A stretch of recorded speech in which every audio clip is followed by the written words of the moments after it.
Hi, everybody. Welcome to Better Than Never.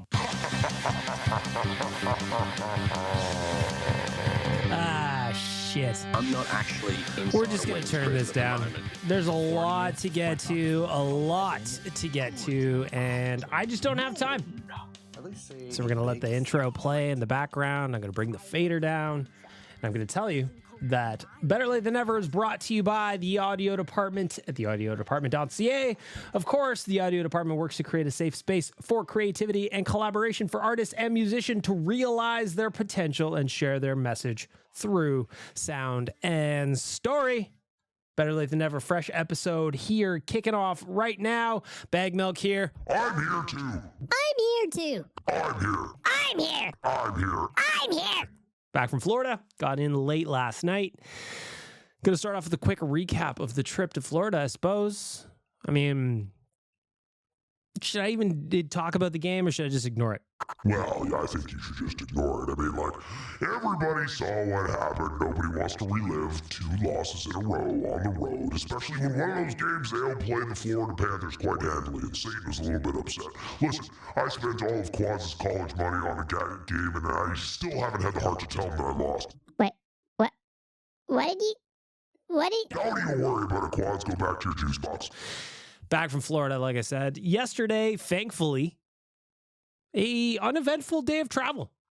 You know, after the trip to Dallas where we got stuck in Nashville and then we had to do a milk run on the way home, I was concerned slightly when I showed up to the Fort Lauderdale airport yesterday and a bunch of flights were delayed. And hang on a second. Quads, I'm recording Better Late Than Never here. I'm doing an ad read, but I'm going to put you on speakerphone. Are you there, Quads? I am, and I was hoping that I would be on Better Late Than Never. Yes, I just got started. How can I help you, Quads? Well, I just wanted to say to all the Oilers fans out there, it was like I was telling our entire team at Oilersnation this week, being up 2-0 in a series does not mean that you were going to win that series, especially a Stanley Cup Final. And also, I'm just going to remind people, the last time a team that had Roberto Luongo on it was up 2-0 in a final, they went on to lose in 7. So I'm just saying, it's not over. I saw a lot of sulking, and look, I love me some Roberto Luongo. Great guy, great goaltender, Hall of Famer. This is no disrespect to him. But I'm just saying, all this sulking I'm seeing from Oilers fans, yeah, it's not a great situation, but it is not over. Like, it's not. Yeah, I think like I was a little bit surprised too, if I'm being honest, because there's still a lot of work to be done. Like they are just playing their first game at Rogers Place tomorrow. That place is going to be electric. The Oilers are a very good home team, and I think that's going to be a tough out for Florida. I mean, that's why I was just so shocked to see Oilers fans like reading the eulogy. Like it was unbelievable. I mean, I'm not trying to knock Oilers fans. I was just saying, like, guys, get the spirits up. Like, cheer the boys on tomorrow. That's all you can do as a fan. You can't control anything else other than giving them that extra boost when you're out there making noise at Rogers. Like, come on. You have to be there tomorrow, and you have to be loud. And even the people at home, like, it's not over. It's just not. Quads, I was obviously in Florida this past week, and you were running meetings while I was gone. What was the vibe like from the staff at Nation HQ? Well, that was the thing, is everybody's sulking. Everybody was sulking. Everybody's so sad, so scared. Like, come on. First of all, you're in the Cup Final, and look, a sweep would be awful. Like, that's like you have to ask questions about your team, sure, but that hasn't happened. Losing 2 to the Panthers at home, like, that's not something to get so upset about to me. It's just, not only is the series not over, but it's so, like, it's not particularly shocking that the Oilers lost both on the road. Just like it wouldn't be particularly shocking if the Panthers lose both on the road. And all of a sudden, you've got a new series. Like, it's a whole new ball game when you're heading into it, tied at 2, heading into Game 5. And I know there's work to do. I know there's work to do to get there first. But, like, it's not like these games have been blowouts. It's not like, okay, it could have gone either way. But to some extent, that's true. And I'm just looking at it and saying, if I'm making a prediction, the Oilers are winning both of these games at home. Like, that's the official Quad's position on this. And like, I haven't even gotten into anything. I literally just read the first ad read and I started talking about the trip to Florida and how I was happy I got home today because I'm sure you saw today, Quads. The Panthers are stuck in Florida right now due to some major storms. Yeah, everybody's knocking Edmonton for their weather. Look at that. Take that, Florida. Well, and there's also the fact that just they're not here yet, and the game is tomorrow, and by all accounts, they're not going to leave Fort Lauderdale, or wherever they fly out of, actually, until 8 p.m. or at least, or even possibly later. So that's going to make a late night of travel coming into Edmonton. Yeah, and I mean, like, it's a cup final, and obviously there's that part of me that's always like, you don't wish for injuries, you don't hope for travel troubles or whatever, but if you're an Oilers fan, you're looking at that, and I don't even think you're saying, oh, goody. I think you're just having the same mindset, or at least you should, in my opinion. You should have the same mindset of, okay, the boys got to come out, put the hammer down, take both these games at home. Like, that's the goal. Win one game, then win the next one. You've got a brand new series.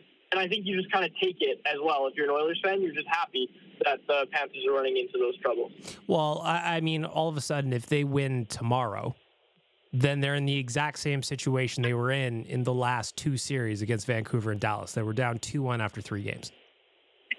And I mean, that's the thing, right? Like, that's the thing is it shouldn't come as a shock. Like, that the Panthers, who are a very good team, managed to take both of those games. Like, that's just the thing that I keep saying. And I mean, I picked the Oilers to win both of those games, which isn't great on my predictions and track record. But ultimately, like, it's just I can't stress enough that the series is so not over. And 2 games, like, it's one thing if those games were at home for the Oilers and they lost both.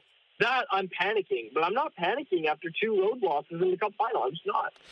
Quads, what do you think even about, though, the fact that it's only happened 3 times in NHL history that a team has come back from down 2-0 in the Stanley Cup Finals? That was the 1971 Montreal Canadiens. There was the 2009 the Pittsburgh Penguins, and then, unfortunately for you, the 2011 Bruins. Well, do you want me to explain kind of what happened in 2011? Because I'm not out there trying to say, yeah, you got to go hurt some star players. But Leon Draisaitl throws the little elbow there. You know, he's obviously that he knows who he's hitting on that. By the end of the playoffs, like, you know the story of Ryan Kessler lost both of his hips during the National Series. And by the time he got to the Cup Final, he was just beat to shreds. He could basically not walk at that point. And, you know, they were pumping him with Toradol. He talked about that. And obviously that's all, you know, it's horrible, everything that happened and everything. But what I'm kind of alluding to here is the fact that this was the result, partly at least, of a ton of injuries, right? Like it was the Canucks getting beat the crap out of them by the past series, by the Bruins as well. So I don't know, man. The playoffs are long, and it wouldn't surprise me, obviously, if Edmonton's doing this stuff too. Like, we know both teams are going to be at this point, but I just look at it and say, man, like, anything can happen in a series that can swing it. And also, not to mention the whole Colin Campbell thing that happened with Aaron Rowan getting suspended for 5 games in the playoffs. I'm not going to go on about 2011, but a lot can happen in the playoffs. And I know it's only happened 3 times, but why not make it a 4th? Well, and I mean, the Oilers have 2 very good star players that there's a chance when those guys are humming, which they haven't yet, to be fair, that they can turn a series around on their own. Yeah, exactly. And you're at home. Like, you're going to be at home. Those guys.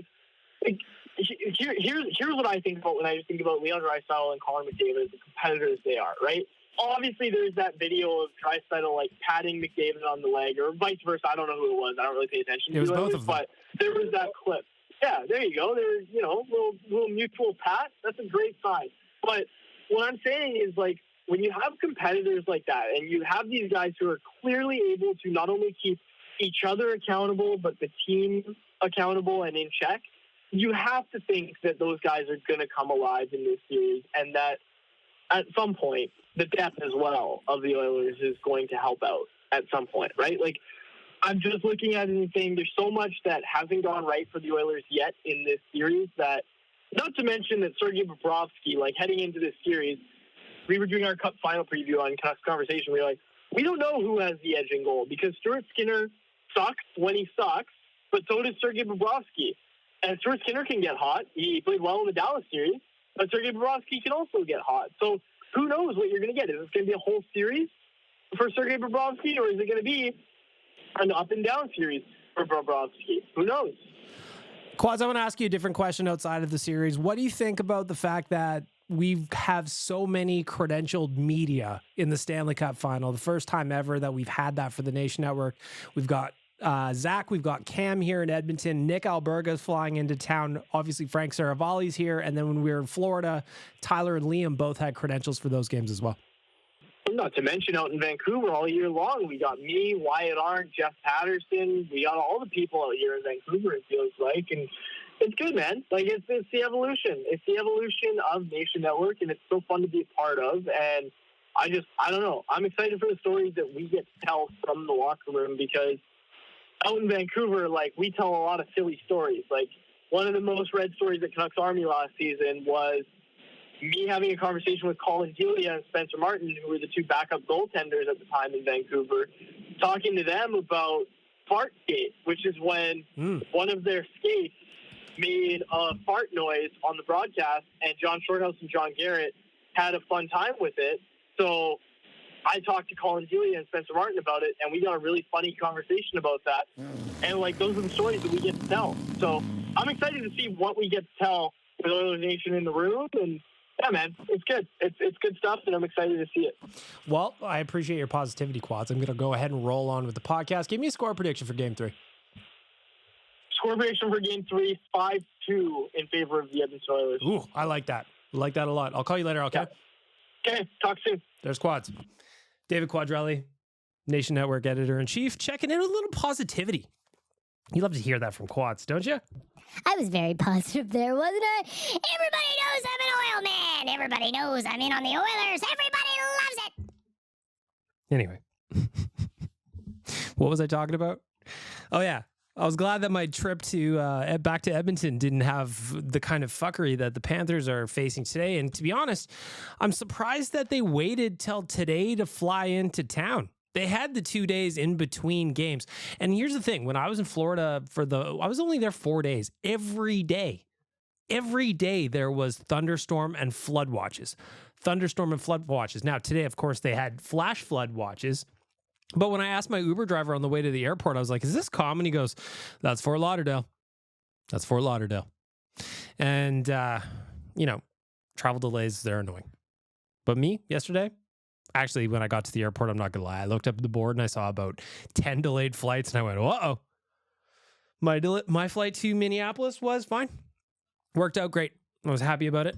Got home slightly later than I wanted to. There was a connection issue with a flight coming in from New York that they were late, and they were like, well, do we wait for the people that are supposed to be on the plane to Edmonton or just leave without them?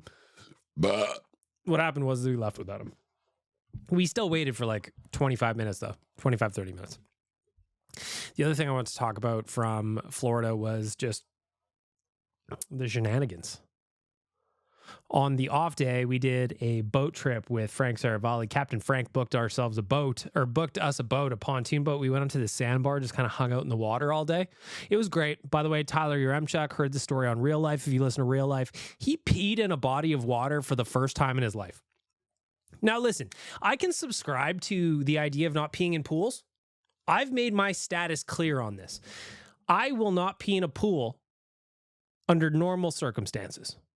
But if it's a swim up bar, well, listen, I'm only human. If I haven't moved in several hours, you know where I'm peeing, right there at my stool in the swim up bar. But Tyler got to enjoy the freedom peeing in the ocean. It was very exciting for him, but he was like a toddler. He stopped. He just kind of froze in time and space, and we all went, we know what you're doing. And everybody turned around and stared at him, made it very awkward. It was funny. Frank, are you here? Hey, buddy. Come here. I missed you too. My dog has been attached to me like Velcro since the moment I walked in the door last night. It's adorable. Dogs are the best. We don't deserve them, frankly. The other thing I wanted to talk about is a bar called the Elbow Room. So before I got down to Florida and Fort Lauderdale, everybody's like, you're going to love the Elbow Room. It is a bar that is basically made for you. So I'm like, all right, Wonder what it's all about. And when I walked in there, the first thing I saw when I got to Fort Lauderdale was a bar packed with people at like 2 p.m., beers everywhere, guys singing Creed cover songs. And I go, holy shit, this is my spot. We obviously go to game 1 that night because I flew in on the red eye, got there the day of game 1. Went to the game, the Oilers lost. It is what it is. Went back to the elbow room for some drinks afterward, and what a scene in there. There were Oilers fans everywhere. Everywhere. It's like one of those spots where if you know it, you know it. And now I know it. Absolute blast. Cash only bar. What kind of fuckery are they doing down there? But cash only bar, you love to see that. There was just so many good Oilers fans in there. So many amazing people traveled down to Florida for those games. And we just met a great group of people and nation citizens alike. Some even listen to this podcast. Some even bought me a beer. Some I even gave, I worked on a secret handshake with a guy. It didn't really work out. We were both pretty shit-faced after game 1. I'm not going to lie to you. We went back the next night. It was Brian McDavid's birthday. We left him alone, by the way. They were just enjoying their evening. But it was Brian McDavid's birthday, so a bunch of the Oilers' parents were in there at the elbow room. It was great. Look over to the side. Mark Messier's in there with PK Subban. I go, what is this place? Because we are talking about a shithole bar. Not a shithole bar, it's a vibes bar. It's a dive bar with all the vibes you could ever hope for. And it was fantastic. It was amazing in there. We also went down to our sister company under Better Collective called Playmaker HQ, and we recorded a version of Oilersnation every day from their studio. That place was legit. That's where, if you look at the Shaq podcast, they run that podcast out of the studio we were in. Now, Shaq joins via video, but where all the magic happens, where the sausage gets made, was in the room that we were in. And it was nice to talk to the guys who are, we're all under the same umbrella, but we just had a really interesting conversation. They were giving us some tips. They were giving some praise to Tyler, the way he does his thing, the way they run Oilersnation every day.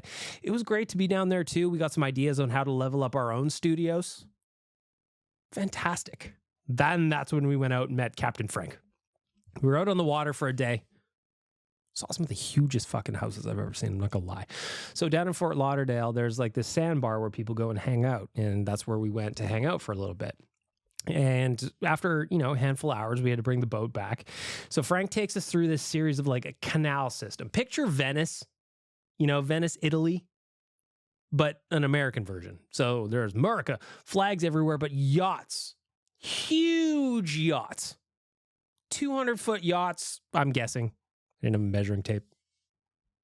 Just these multi-million-dollar boats and mansions everywhere. And Frank is weaving us through these canals, and I go, holy fuck me. And then he goes, see that one over there with the gold staircase? I go, uh-huh. That's the guy who used to own the Miami Dolphins. I don't even know who that is. But if he owned the Miami Dolphins, he's got a couple of clams to him, doesn't he? He also founded Blockbuster. He used to own Blockbuster. What was that guy's name? I could Google it, but I don't care that much. It was just cool to see those houses, It is a different tax bracket that I can only imagine what it would be like to be there. More money, more problems? I'd like to find out. No money, plenty of problems. I can tell you that much for sure. Right? Of course. But ultimately, the trip down to Florida was great despite the results. The people at Amarent, how do you say that anyway? Amarent Bank Arena? Amarent Bank Arena. They were all very nice. And Panthers fans, just like Dallas Stars fans, were just surprised we went down all the way to Florida to watch the boys play. A lot of them even didn't believe that we were from Canada.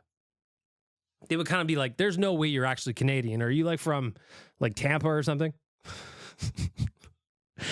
But they were always surprised. In game 1, there was plenty of Oilers fans down there. I got to see my guy, Banjo Guy. He's always great. He was decked out. He had great seats. We always like to play Where's Banjo at the game, and he sticks out. It's a lot easier than Where's Waldo, I'll tell you that much. Overall, one of the best trips of my life. I'm still having the time of my life, even though the Oilers are down 2-0 in the Stanley Cup Finals. And hey, Quads just kind of gave me a little bit of life because his beloved Vancouver Canucks, they lost to the Bruins after being up 2-0 in 2011. And I know how much that would have been painful for him. I still don't really like to think about it. Sometimes when I'm in my apartment with my new fiancée, she asks me about the time when the Canucks lost in the Stanley Cup Finals in Game 7. And I say no! I say, nah, I will not talk about that. I will not talk about it at all. But now I'm an Oil man and I'm ready to go. I'm ready! 5-2 win, that's what I said. No, I say it's time to get to the news.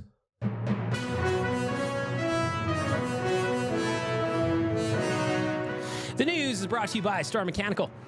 Star Mechanical is one of Edmonton's biggest locally owned and operated plumbing and heating businesses. They've been working within the community for over 20 years, and many of the homes built right here in Edmonton over the last 2 decades have had their plumbing and heating systems installed by Star Mechanical. StarMechanical.ca. Book yourself an appointment.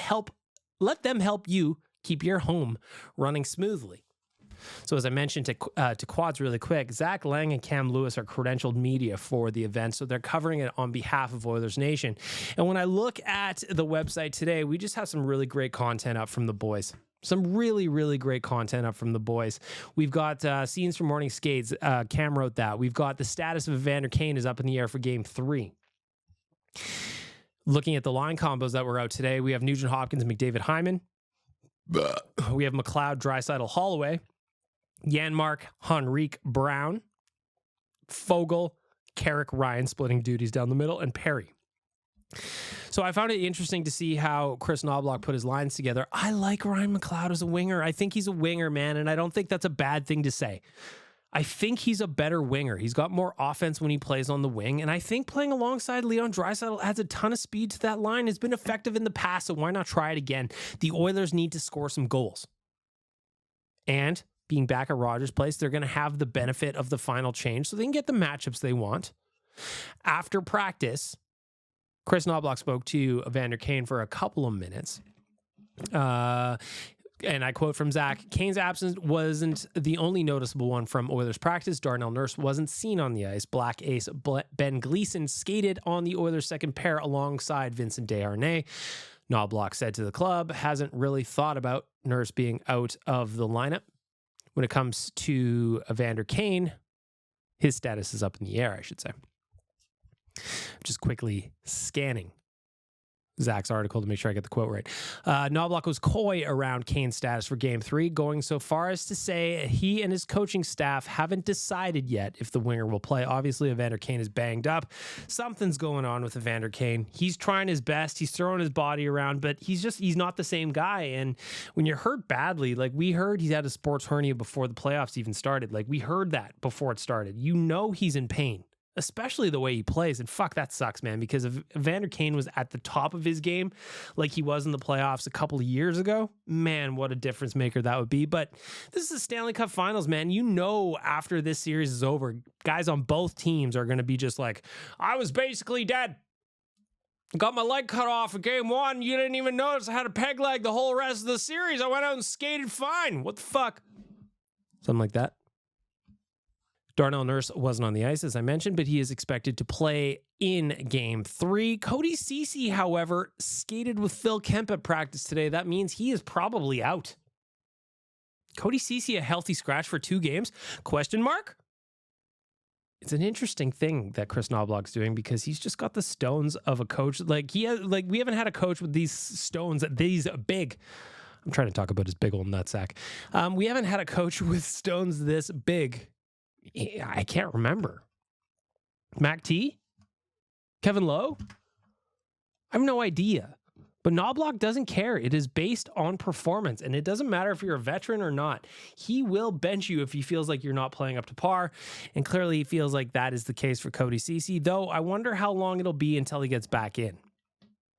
Kind of like Warren Fogle. Fogle missed a handful of games before he finally drew back in. And then, well, he got kicked out almost immediately. But then that kind of was like one of those weird calls where I don't think he should have been kicked out. I don't think it should have been 5 minutes. I don't think the refs really reviewed it.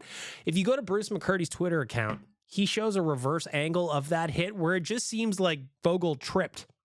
And what's his name laid on the ground like he was dead for 10 minutes. Didn't miss a shift, by the way. So if the Oilers are looking to add to their coaching staff for next year, maybe an acting coach, right? Some kind of drama teacher, maybe. Someone who really inspired the boys when they were younger. Do little improv exercises, little drama exercises. Something like that. In other news, Sam Carrick was fined just over $2,000 for a little slash to the pills. It was the maximum of fine allowable by the CBA for a slash to the nutsack.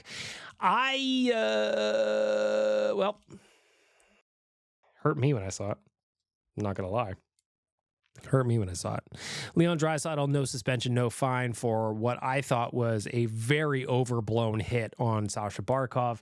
Sasha Barkov is a big man, and he was leaning forward, basically lowering his head by 6 inches. It hit Leon in the elbow/arm, but it's not like he chicken winged him. It was part of the follow through on the hit. Frank Saravalli was on Morning Cup of Hockey with Colby Cohen and Johnny Lazarus, and he was talking about, he's like, did I like the hit? No. But is it worthy of suspension? Not even close, and especially not in the Stanley Cup Finals. Of course, Canucks fans whining, bringing up Carson Soucy being suspended in the last round. But if you can't see the difference between slashing or cross-checking Connor McDavid in the throat and what happened with Leon Draisaitl and Sasha Barkov, then you're just kind of dumb. You're just kind of not even trying to be unbiased. I'm as biased as it gets, but like, I'm going to do a right to sack beating on the reffing. I think that they were horrible on both sides.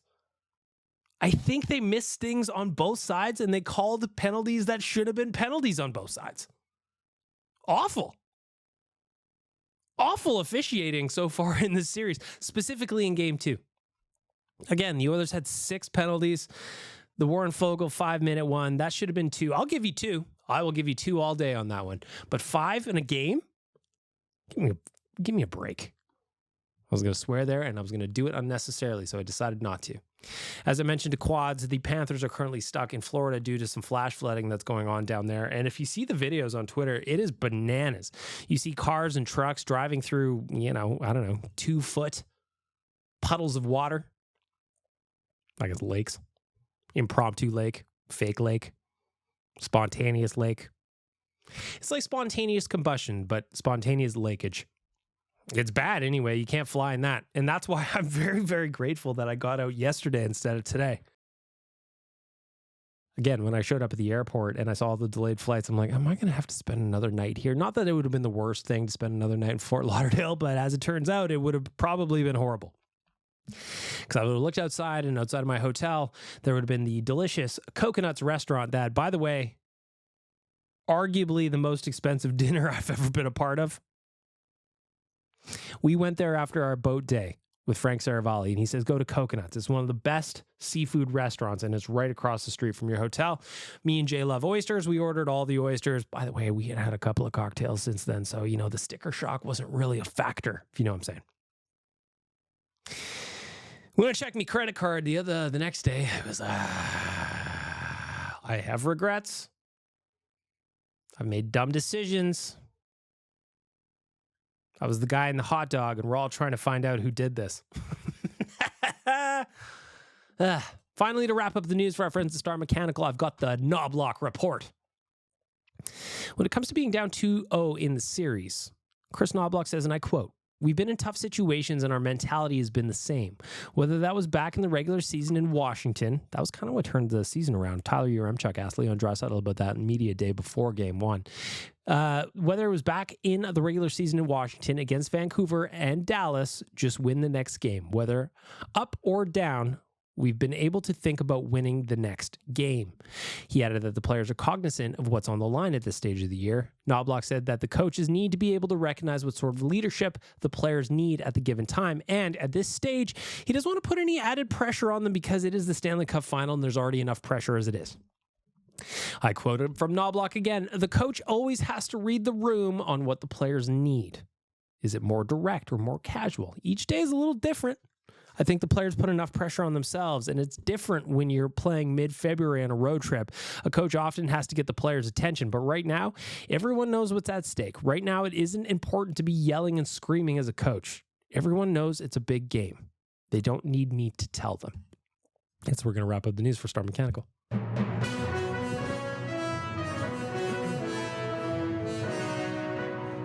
Star Mechanical Supplies maintains all major brands like Lennox, Carrier, Goodman, Train, and more. Their team sales of tradespeople are highly skilled and are accommodating for all of their customers.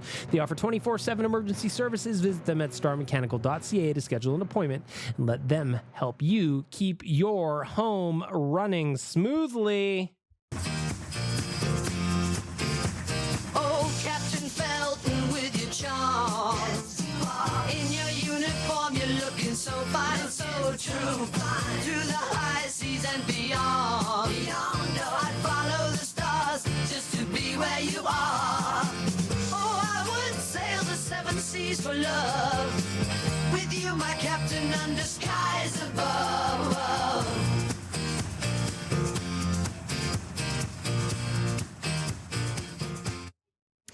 Time for the big question for our friends at Oodle Noodle. Get the vegetarian Manchurian for limited time only. It is a brand new deal.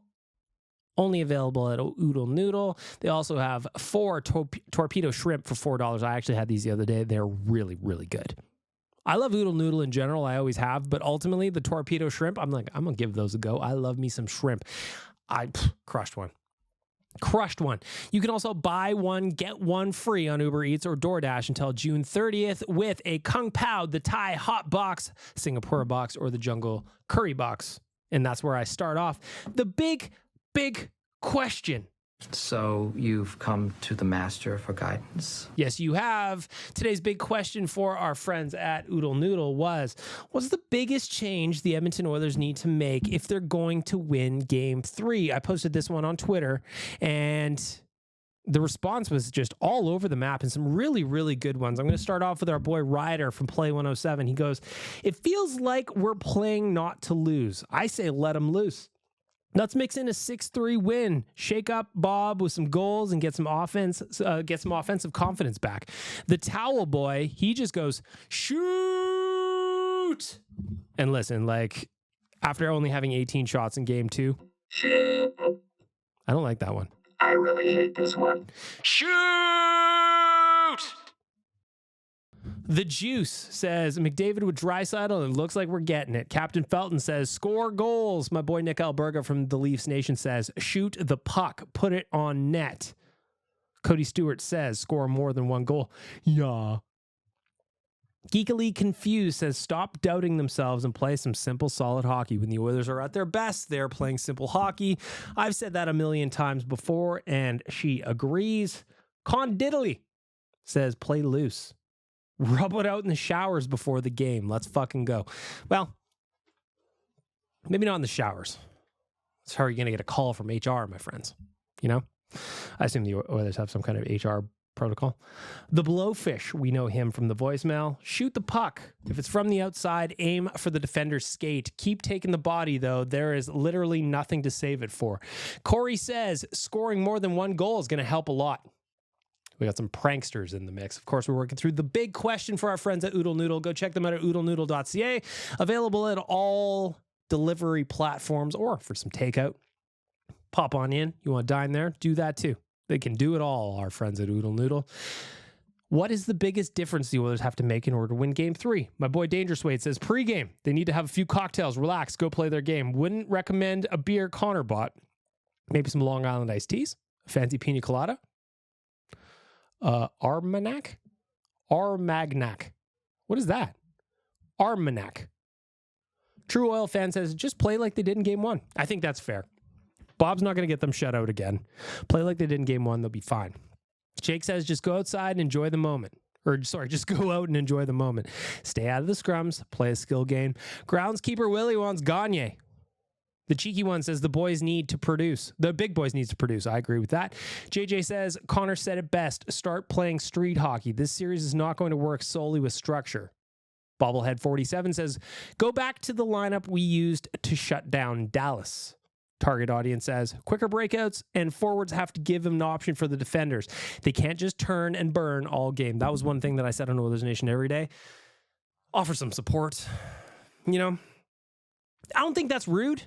Just offer some support. I feel like the boys are flying the zone a little too much in Game 2, and they were getting caught trying to force passes through. The Panthers are too good, and they will step on those all day Long. Rusty the Reckless Optimist says, score more goals than the Panthers. He's a prankster, though, Rusty. Tanya says, shoot! But seriously, more shots would help. Dallas Todd says, Gagne, the guy plays like a Badger and is probably chomping at the opportunity to get in the lineup. He would be more effective than not, in my opinion. Was missing a comma there. Broby's goal Selly just says, just show up. Ryan says, score more goals than the other team. We got a bunch of math guys.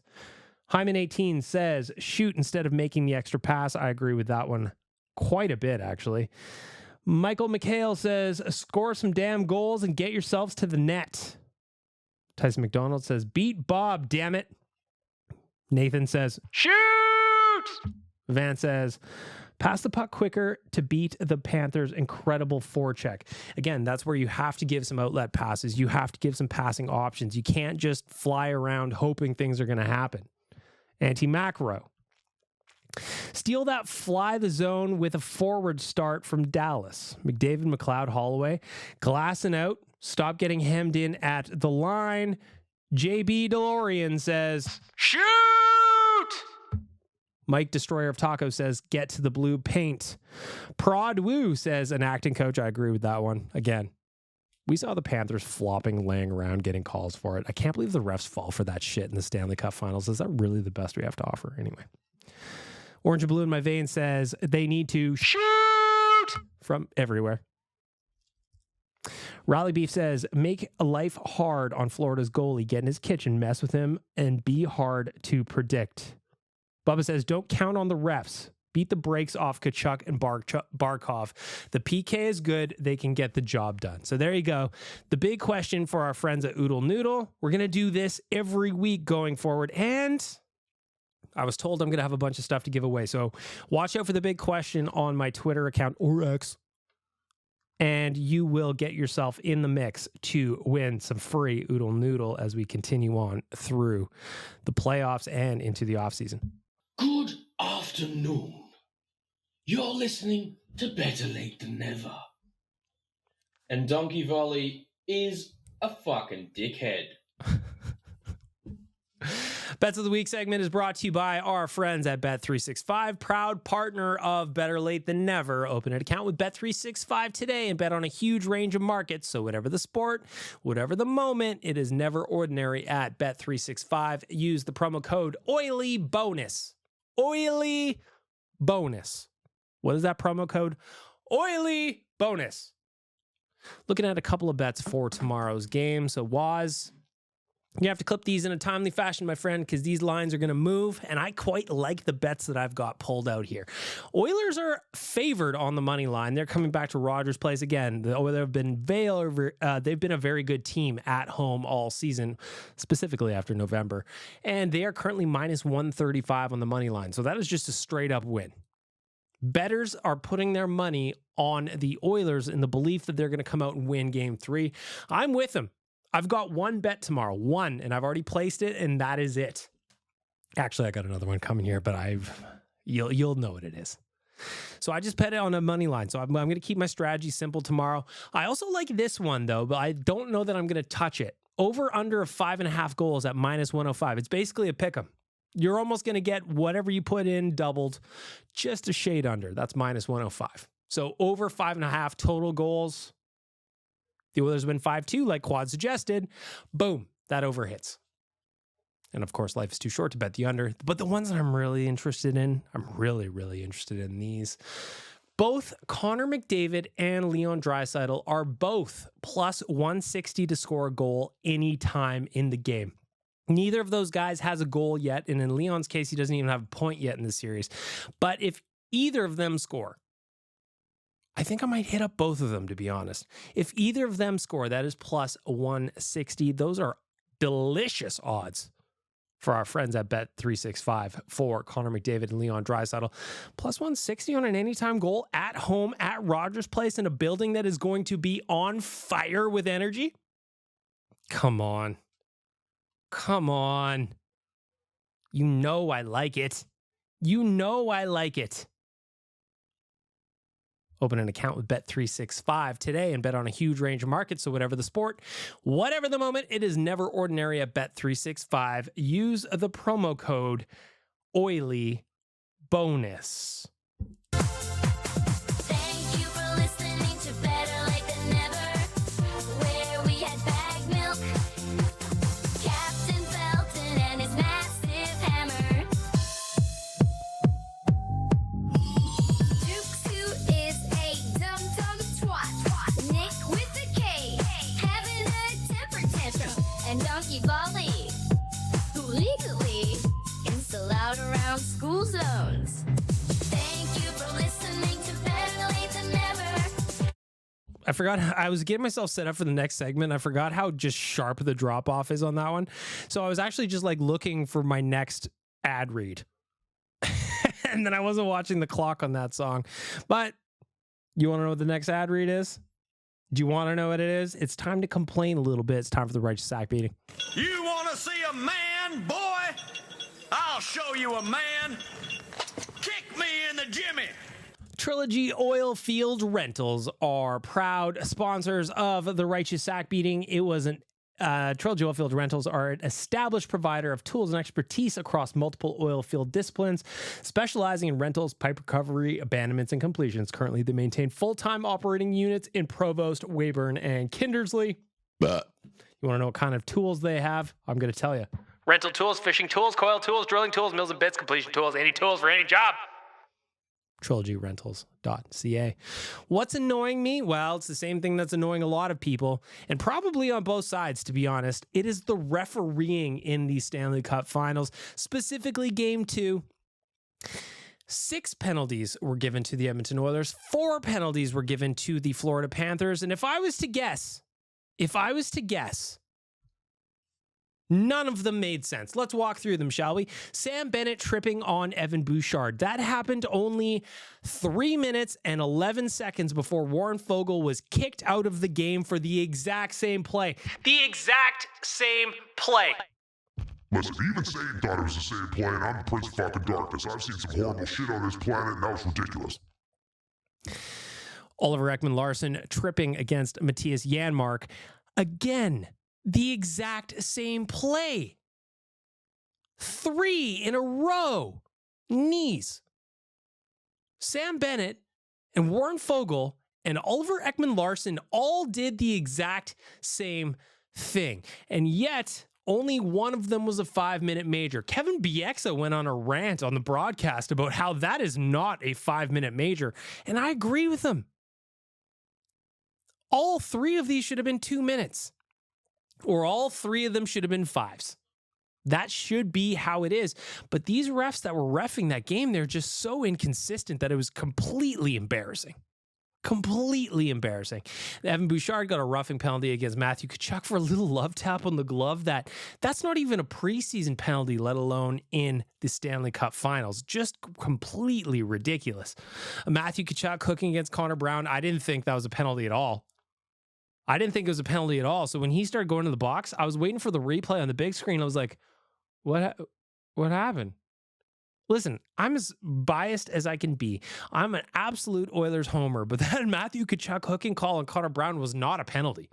It just wasn't. It was a clear makeup call for the Bouchard roughing against him late in the first period, because neither of those should be called in the Stanley Cup Final. Or if you're going to call that, then we might as well pull out the flags and make this flag football, because you want to get rid of contact at this point. I say the same thing again for the Evan Bouchard slashing against Connor Verhaeghe. Just completely ridiculous. Leon Draisaitl roughing against Alexander Barkov. I'll take a penalty. That's a penalty. That's a penalty. Evander Kane and Brandon Montour both get coincidentals. Sam Carrick slashing on Kevin Stenlund. Well, slashing is... Listen, I'm a big Carrick Bros guy. Love that syrup. It's delicious. Sam Carrick's mom is an angel. You can't be slashing guys in the pills. Little spear there. Well, not necessarily a spear. It's what would you call an uppercut with your stick? I guess it is kind of a slash, like an upward slash. I got to think about that one. There was obviously the missed too many men, or a missed delay of game call, because they called that one in the They said it was in the neutral zone, but the replay was clear as day. It was still inside the blue line. That was a missed one. But the overall point here is that these are the best referees the NHL has to offer. Then they've got a real fucking problem. They've got a real problem with who they allow to be officials in this league. They need to come up with some kind of development program for referees in the NHL, just like players that, like, you know, we're talking about guys who have maybe played the game at a high level but aren't quite good enough to play at the NHL level. Maybe we start looping some of those guys into a training program, getting some fresh blood in here, some people who actually want to call the rule book. Because what happened game 2 is just embarrassing. And then the NHL then this is just another bonus righteous act beating now that I'm thinking about it. Just the NHL has no awareness. While we were in Florida, news came out that the Washington Capitals bought Cap Friendly, and that after free agency, they were going to close it down and take it off the market. The NHL, per Elliot Friedman on 32 Thoughts, he said they don't want that information being out there. How dumb is this league that I love? They don't think that people playing around on the tools on Cap Friendly all day, the buyout calculators, the trade things, all the cap features they have on that website, listen, we've partnered with Cap Friendly via Daily Faceoff a handful of times over the last 2 or 3 years. I have an idea what the traffic is over there. It is immense traffic on capfriendly.com. And the NHL just doesn't want fans to have it, but yet they announce what the salary cap is every season. What is the point of this? Teams announce terms on deals themselves via their social media accounts. And the NHL doesn't think that anybody wants the information or should have it. I don't understand this league. Gary Bettman will come out and say, oh, well, fans shouldn't have access to that kind of information, even though, like I said, teams put it out themselves. And yet he'll also come out and say, no one complains about the digital board ads. They're fine. And listen, Gary Bettman is a lawyer and he's doing lawyery things as the head of the NHL, but this league is just turning into such a trash league, and it's upsetting because the product is fantastic. Get your shit together. Get some kind of recruitment program. Level up that. Stop taking away tools from not Oilers fans, just hockey fans in general, like Cap Friendly. Sure, if the Capitals want to buy that site, it's fine. Another one's going to spin up. Puckpedia.com is there. It's right there. But the idea that fans shouldn't have it? What are you talking about? Do you want to grow the game, or do you want to just make billionaires? Oh, actually, I was going to say, do you want to make billionaires more money? I already know the answer. Well, now I'm the idiot. That's the righteous act beating. You want to see a man, boy? I'll show you a man. Kick me in the jimmy. You're listening to Better Late Than Never. What you need to do is leave a nice little review. Like and subscribe. Next. The voicemail is brought to you by Hectic Cuts. Want to get a haircut at the same place as some of your favorite players?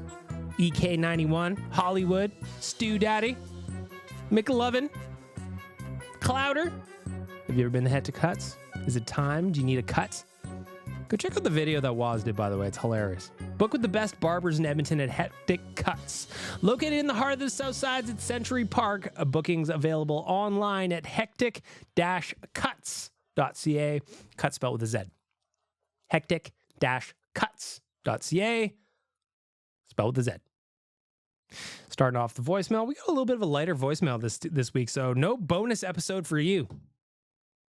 A little bit disappointing. I was kind of having a good time recording 2 episodes a week. Satan doesn't get very much attention in recorded audio anymore, and this podcast is kind of one of the only things I look forward to. Listen, I've been eating souls for a long, long time now, and I just want to get on my takes about hockey. I love the sport. If you guys want to make a deal about the referees and the officials and kind of have me swing things in your favor, you can email me at satan@princeofdarkness.com. Okay, bye-bye. Kicking off the voicemail with one from Owen coming in a handful of days ago. I think this is before the Cup Final started.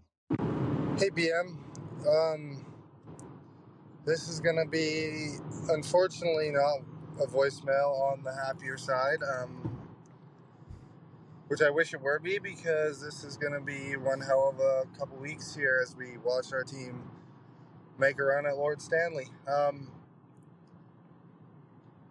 But I just wanted to, I don't know, I want to get my voice heard to people and you have a decent platform here. June is Men's Mental Health Month, and gets overshadowed by a different month, and it's really important to check on those who are in your life who might be struggling, and you might not know that they're struggling, so just be there for them. This is really hard, but someone I know who's really good friends with my girlfriend, he a couple days ago, he committed suicide. And it was really out of the blue, and it was hard. It's hard. So just check on the people you love, because, yeah, they might need it, and you might not know, but they might need it. Anyway, let's go Oil. Let's win this fucking cup. That's heavy, man. That's heavy, and that is a very, very real thing. June is, of course, Men's Mental Health Month, and I don't know about how a lot of people are raised these days, but I'm 39 years old, and it was kind of in a spot where you don't ever talk about that kind of stuff. Guys were meant to be hard and meant to be strong, and don't ever talk about your feelings. But as we've done over the course of the last 2 years on this podcast, we've heard all kinds of messages coming in. I've talked about some of my own weird anxiety issues that I've had, and I think Owen makes a really good point, is just check in on your friends sometimes.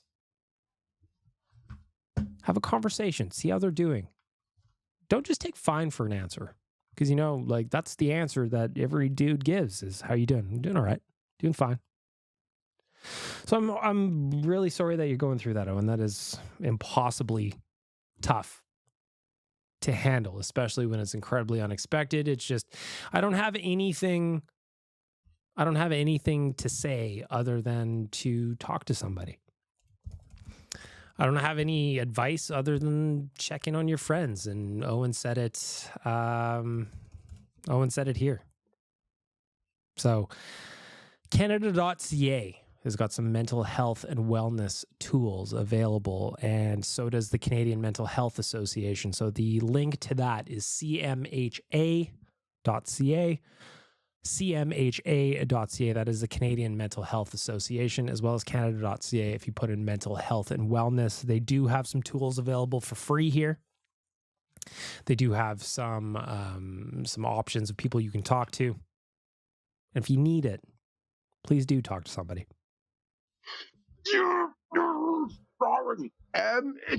By the way, how do I transition now? Donkey Volley is making sounds. He sounds like he's lifting a house. Just continue on as normal, I guess. But yeah, talk to somebody. Check in on your friends. About 26 hours, to the first game of the Stanley Cup Finals 2014. Yeah. So the last time I had a voice was 2006.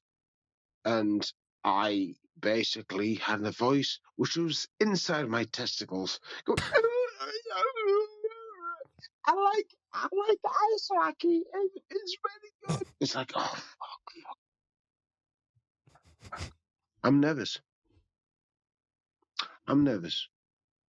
Ladies and gentlemen, hold me. Hold me in my socks. I love you all. Let's come together and do this so much. Come on, Ammon. I've got hold of my shitty English hockey beard. Get off. Ow. Let's do this. Let's do this. This feels different to 2006. It really does. Oh, God. Hold me. Well, I mean, I know Donkey Volley recorded that one before the Cup Final started, but we're going to have to hope it's a little bit like 2006 in the sense that the Oilers lost the first two games of that series as well. The second game was actually 5-0. They lost the second game. So we're going to have to hope for a little 2006. Not all of it. As far as I know, game 6 ended with an Oilers win, and they didn't play the 7th game, as far as I know.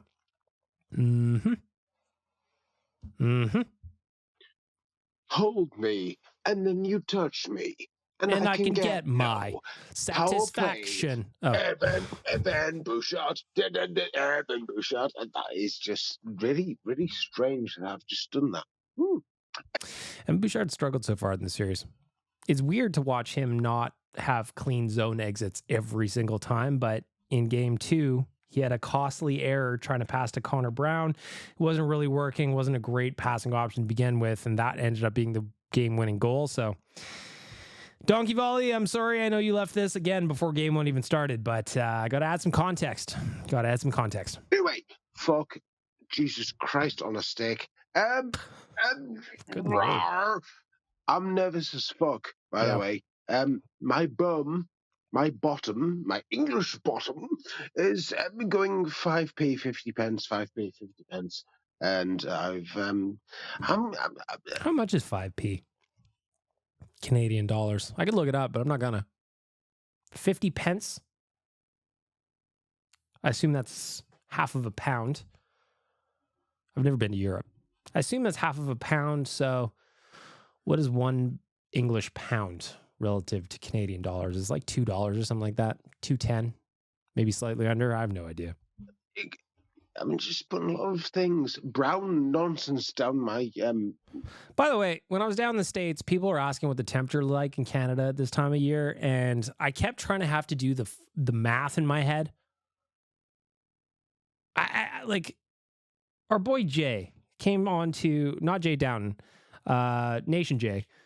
He came down to the Nation Vacation in Arizona, and I saw him again for game 1, ahead of game 1, and I was just like, I'm trying to figure out the math, and I can't do it in my head. And he gave me a ratio. It was like, oh, you just times it by 1.8 and plus 32. And I'm like, what? What are you talking about? I don't have that many fingers. Back to Donkey Volley. Toilet all. Oh my God. I can't do this. I really can't. You're just the best. You really are the best. Let's see here. We've got Ben checking in. Haven't heard from you in a while, Ben. What up, BM? What up? How's it going, everyone? Sorry, I haven't been on this at all. Where have you been? I've had to be studying for my finals. I haven't been on in like a month. Did I do one last week? I might have. Not sure. Pretty sure this guy's in my class. We're in the finals, baby. Mm-hmm. Let's go. It's finals day today. Sorry, I just woke up. It's 9:30. 9:30, a little sleep in for Ben. Enjoy those little sleep-ins as you can, Ben, because when you get older, well, you're going to wake up bright and early, whether you want to or not. Mostly because you have to pish.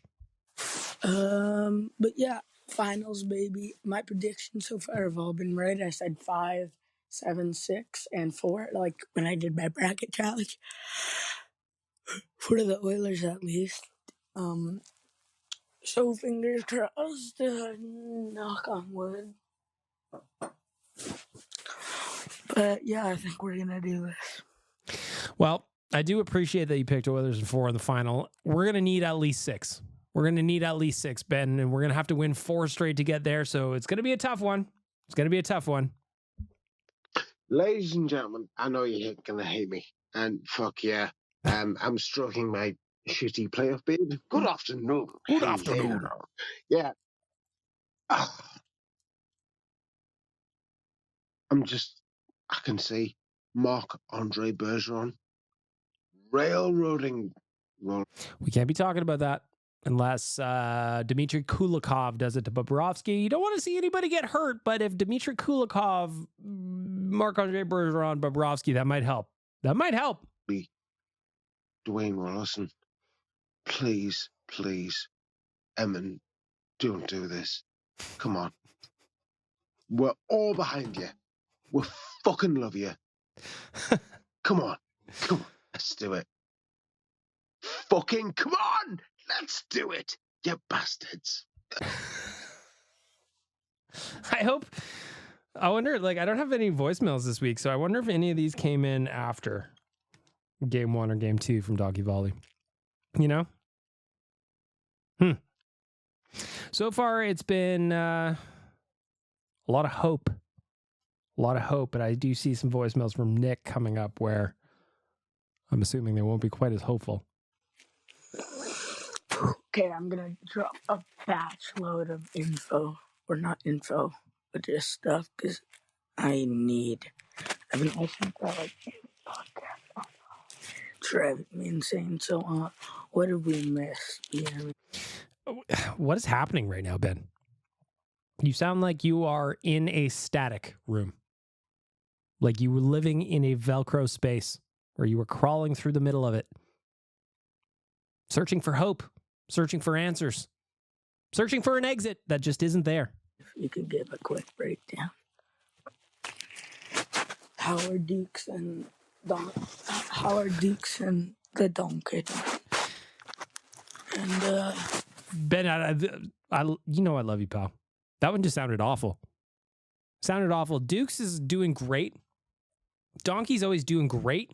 The voicemail is expanding very, very well. We've got a lot of stuff happening on this podcast. Got some new sponsors in the mix, like my friend at Hectic Cuts. They're sponsoring the voicemail these days, Ben. Life's pretty good, despite being down 2-0. I've still got hope. Hope will never die. We built a network on Hope Will Never Die, and if you think I'm going to give up now just because the Oilers have to win 4 games, not me. Not this cowboy. Not anytime soon. Shit the flipping bed. End of second period. Right. Okay, this might be a little bit of a historical post. You never know after what's happened. I thought we've been bloody excellent. Bobrovsky. Oh, we've been excellent. Right. Do not lose hope after this. I tell you what, we're gonna do it. I am totally in with it. We're gonna do it. We're gonna lift the cup. Fucking yes. We have been fucking superb. Suck my toes. Or do as you like. Whatever. Good afternoon. He was like game 1, they did play really well, and that's what's annoying about getting shut out 3-0. And it was really a 2-0 game. The third goal is the empty netter. Doesn't really count in my opinion, but fuck, man. They played so damn good, and they had so many good chances. They had 2 or 3 breakaways in that game. Fuck me. Split on the road would have been nice, you know? Nick, you're up. Okay, Big Milk. Oilers lose game 1 in a rather frustrating fashion, if I do say so myself. Indeed. I'm seeing a lot of people on social media saying Florida outplayed the Oilers. I don't know how, if you have eyeballs, you could say Florida outplayed the Oilers. They didn't. Anybody who said that Florida outplayed the Oilers in game 1 didn't watch the game, or they're a Canucks fan and they're jealous and they're haters. That's full stop. The Oilers lost game 1 because Bobrovsky was perfect. Simple as that, really.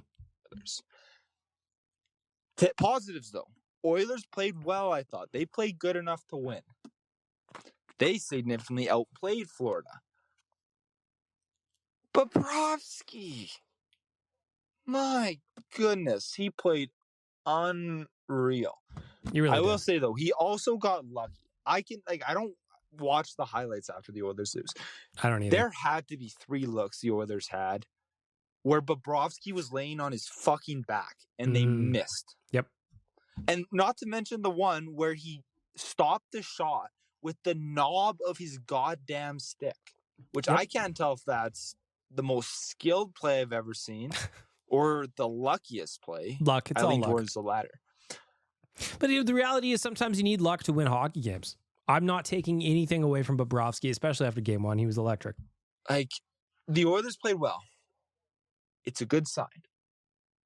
And Bobrovsky is not going to play that well forever.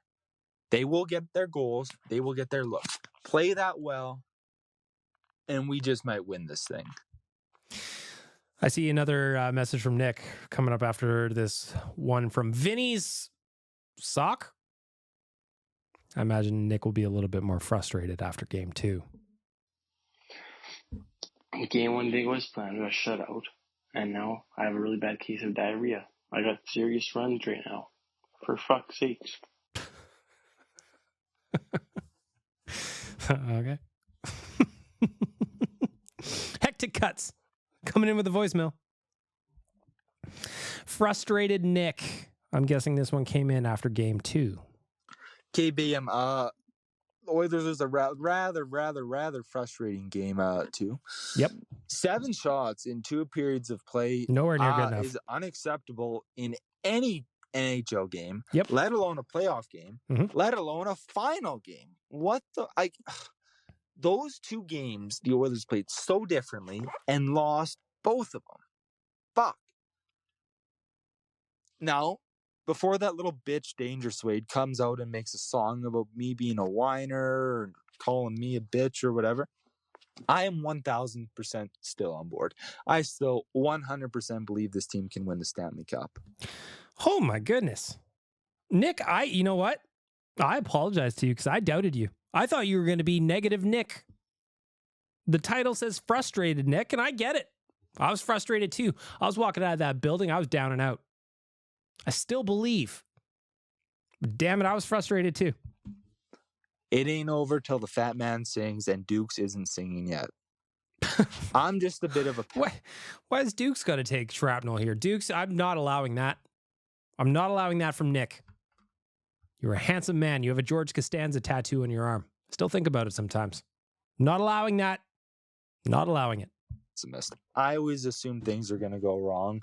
I guess maybe I'm a bit of a believer in Murphy's Law. I always assume things are going to go wrong, and I'm waiting for things to go wrong. I'm just a bit pessimistic, and maybe that comes across as me whining, but I'm not whining here. Oilers did not play well enough. You got to buckle down, but I still believe they can win this series. So let's get on the plane back home, rest, recalibrate, have an exorcism. The boys can go get laid, do whatever they need to do to clear their heads and play some fucking hockey in game 3 because we still got a chance here and let's make the most of it, baby. Let's go, Oilers. Let's go, Nick. Not used to that, Nick. Positive Nick, despite being frustrated Nick in the title of his voicemail. I respect it. Now, the next one coming up in the voicemail from Hectic Cuts. Again, hectic-cuts.ca, cuts with a Z. Nick Backstrom has left a message. I'm going to go ahead and assume this is not actually Nicholas Backstrom from the Washington Capitals, but it could be. You never know. Okay, and like Big Monk, obviously the refs are going to be talked about a lot. 1, we still fucking sucked. 2, we didn't score enough goals. So I'm not blaming the refs at all. But for it to be a Stanley Cup final game and for there to be so many storylines about the goddamn referees is ridiculous. And well, you know what? I did a whole rant about the referees being bad, but I thought they were bad on both sides. So like the Oilers have to find a way to get around it. They have to find a way to play through it. They are in the shit now and they need to get straight through it. Like Andy Dufresne crawling through 500 yards of shit and horribleness on his way to freedom. That's what the Oilers need to do. The refs were bad, but they were bad for both teams. So I'm not hanging that loss on the referees. I'm hanging the loss on better execution and small details by the Panthers. Like this is nothing new. I know it's nothing new. This happens every goddamn series, every goddamn year. But like, man, that was a legitimate delay of game. That was an unarguable delay of game. Yep. And for there to be some bullshit NHL rule that they can't review that, but they can go and review penalties that weren't called and review them after the play. Go review if a goal's offside by a goddamn millimeter. It's ridiculous that you can't review that. That makes no goddamn sense. Mm-hmm. And then for just like some of the calls, like that Evan Bouchard slash on Carter Verhaeghe, that was weak as hell. Yep. We went through all this. You're 100% right, Nick. That is a horrible penalty to be calling in the Stanley Cup final, especially when Alexander Barkov, who is a hell of a player, Barkov's a hell of a player. Yep. That dude gets away with a lot of stick infractions. For that penalty to be called when Barkov is playing in the series and bloody Matt Tkachuk is water skiing behind McDavid is ridiculous. I also thought there was the breakaway by Connor McDavid where he was, in the regular season, that's probably a penalty shot. But in the Stanley Cup Finals, it's not a penalty. It's just, again, the refs were bad for both sides. I'm not hanging the loss on the refs at all. I'm not a Vancouver Canucks fan. The Oilers didn't play well enough. That's just as simple as that. Final voicemail of the week. I told you that I didn't have very many. Comes in from LCYEG, wrapping up the Hectic Cuts voicemail. Lisa, what do you got to say? Hey, Big Milk. So I did not end up going to the Moss Pit on Saturday. It was pissing rain, and I am too old for that. I can't. You know what? I respect that. I also wouldn't have gone to hang out in the rain. Maybe in my younger days, maybe if it was 20-year-old bag milk, but not today. No, ma'am. Husband convinced me that, you know what? He's on the bandwagon again. He has been a fan his entire life, except when they lost in 2006. He couldn't do it. He said it was too painful. So, you know, he would kind of like float in and out and watch here and there this playoffs. But I convinced him in game 1 and game 2, you know what? Watch with me. Be excited with me. This is it. It's happening. And after they lost last night in game 2, he was pissed. He was just upset. He needed a hug. He was all of us. But you know what? I told him, at the Nation, we say, hope will never die. That's right. God damn it. I will not lose hope. I will not. They cannot go out like this. Oilers in 7. Let's fucking go. Let's fucking go. I love that. Hope will never die. Again, down but not out. That's the way I'm phrasing it. Down but not out. If you watch South Park, and I'm sure most of you probably don't at this stage, but I do, there's an episode where Randy wants to fight at the baseball games. And there's a gif that goes around that goes, I ain't heard no bell. He's beaten up in that gif, but he's ready to fight, and I think that we all should be too. That's where we're going to wrap up the voicemail. Thanks, Lisa.